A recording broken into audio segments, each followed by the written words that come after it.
Asa daw ang mas mahal? Minara isa na ba sa kay mahal na isgutan?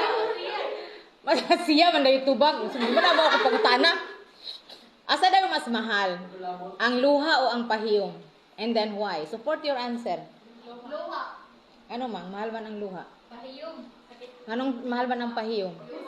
Mas mahal ang luha. Oh. Ang smile daw, pwede ni mo siya mapanghatag ni bisan kinsa. O, di ba? Di ba? Pwede yung kamo smile. Bisan kinsa nga tawo nga imong makitaan, pwede ni mo siya taganog smile.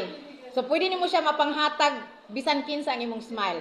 Pero ang luha daw, imura na siyang mahatag o imura na siyang mapagawas sa tawo nga imong gimahal.